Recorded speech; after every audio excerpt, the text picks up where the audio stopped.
Today we're going to look at a Shakespearean sonnet. The one we've chosen to read is entitled, "That Time of Year Thou Mayest in Me Behold." I'll go ahead and read it.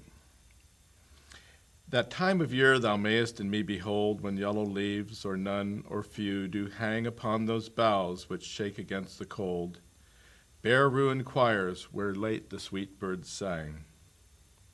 In me thou seest the twilight of such day, as after sunset fadeth in the west, which by and by black night doth take away, death's second self that seals up all unrest. In me thou seest the glowing of such fire, that on the ashes of his youth doth lie, as on the deathbed whereon it must expire, consumed with that which it was nourished by. This thou perceivest, which makes thy love more strong, to love that well which thou must leave ere long. Jim, how does form work in a sonnet? We all often think of sonnets as a strict literary form. Sonnets are very definitely a strict literary form. In this case, and in all cases, sonnets are 14-line poems written in iambic pentameter with one of a couple different rhyme schemes. But even more particular, in a sonnet like this, which is also called the English or Shakespearean sonnet sometimes, it's broken down into other smaller parts. In this case, we've got the first sentence is actually 4 lines. The second sentence is 4 lines. The third sentence is 4 lines. So you see the pattern developing here. So grammar and form are in harmony in the sonnet. Absolutely. Grammar, form, and the ideas in this poem as well. If you look at each one of these groups of 4 lines, they give us one image. There's one basic image that's presented, and yet all 3 work together to give sort of different views of one issue. And when we talk about 4 lines in poetry, we can refer to it as a quatrain.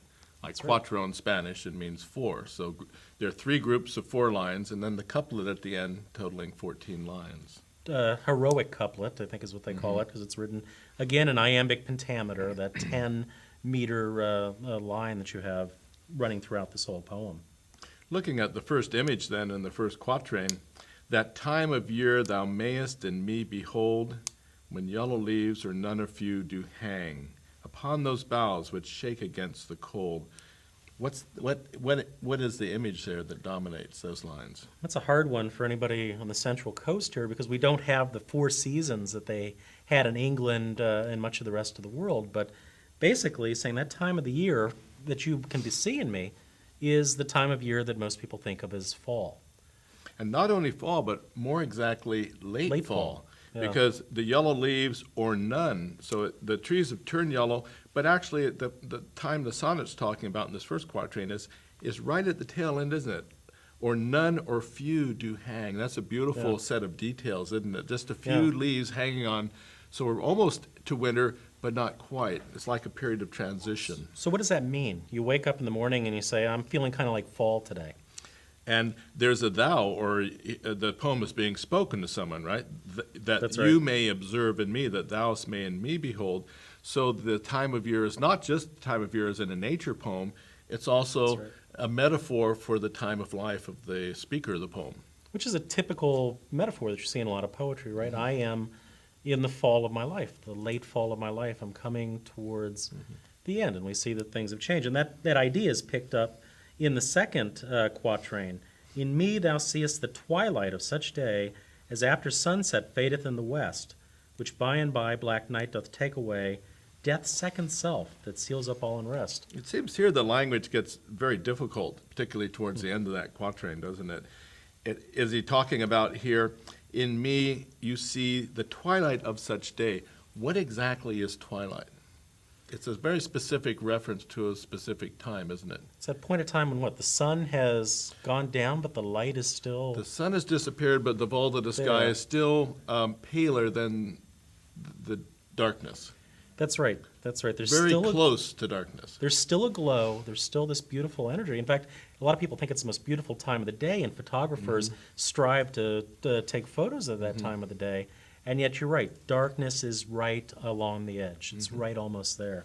And so this is kind of analogous to the very end of the time of year, the very end of a day. So we've moved from a season to a day in these images. Where does he go in the third quatrain? In me thou seest the glowing of such fire, that on the ashes of his youth doth lie, as the deathbed whereon it must expire.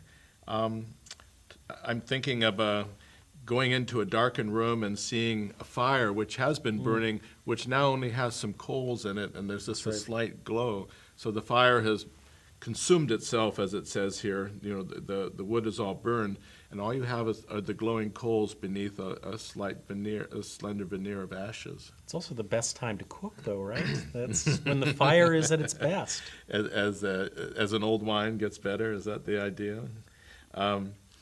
But one of the things that's interesting, we have three separate images here that aren't necessarily closely related. The late autumn, twilight or the end of a day, and then the tail end of a fire, and there's no flame but just some glowing coals. How do those three work together, or are they just separate images that the poet's using to be repetitive, or are they connected thematically in some way?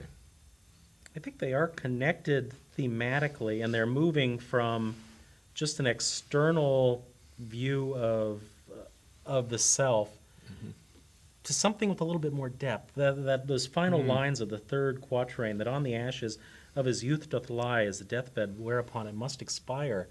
There's something more there. There's something. It's more of an internal sort of image. Yeah. The glowing fire, a glowing passion within, maybe.